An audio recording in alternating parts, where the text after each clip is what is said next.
आज की प्रेरणादायक कहानी, आवश्यकता से ज्यादा बोलने का दुष्परिणाम। एक राजा बहुत अधिक बोलता था। उसका मंत्री विद्वान और हितचिंतक था, इसलिए सोचता रहता था कि राजा को कैसे इस दोष से मुक्त करूं और वह ज्ञान दूं जो कि मनुष्य के हृदय में बहुत गहराई से उतरकर उसके स्वभाव का अंग बन जाता है। मंत्री हमेशा राजा के हित की सोचता रहता था और उचित अवसर की तलाश में था कि राजा को अपने इस दोष का आभास हो और उसके द्वारा होने वाली हानि को समझाकर उसमें से निकल जाए। एक दिन की बात है, राजा मंत्री के साथ उद्यान पार्क में घूमते हुए एक शिला पत्थर पर बैठ गया। शिला के ऊपर एक छायादार पेड़ था। उस आम के पेड़ पर कौवे का एक घोंसला था। उसमें काली कोयल अपना अंडा रख गई। कोयल अपना घोंसला नहीं बनाती वरन कौवे के घोंसले में ही अंडा रख देती है।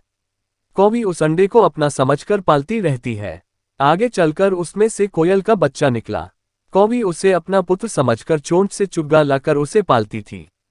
कोयल के बच्चे ने असमय आवाज की जबकि इसके पैर भी नहीं निकले हैं।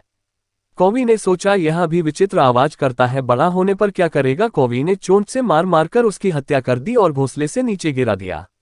राजा जहां बैठा था वह बच्चा वहीं उसके पैरों के पास गिर पड़ा। राजा ने मंत्री से पूछा, मित्र यह क्या है। मंत्री को राजा की भूल बताने का यह अवसर मिल गया। इसी अवसर का फायदा उठाकर मंत्री ने कहा, महाराज आवश्यकता से ज्यादा बहुत बोलने वालों की यही गति होती है।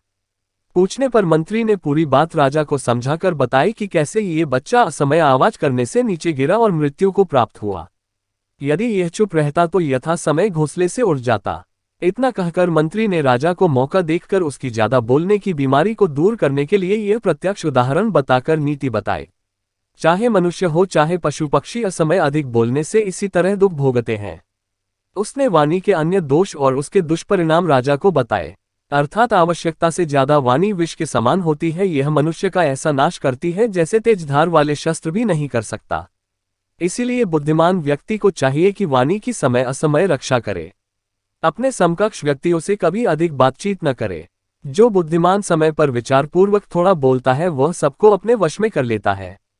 बुद्धिमान और प्रज्ञावान मंत्री की बात सुनकर राजा अति अधिक बोलने के दोष को दूर कर मितभाषी हो गया और सुखपूर्वक राज्य करने लगा। उसने प्रसन्न होकर मंत्री को मान सम्मान और धन दौलत से पुरस्कृत किया। ये कहानी आपको अच्छी लगी तो चैनल को सब्सक्राइब, वीडियो को लाइक जरूर करें ताकि हम आगे भी ऐसे ही अच्छी ज्ञानवर्धक कहानियां लेकर आते रहे। नित्य याद करो शिव परमात्मा को, सदैव प्रसन्न रहिए। जो प्राप्त है वो पर्याप्त है।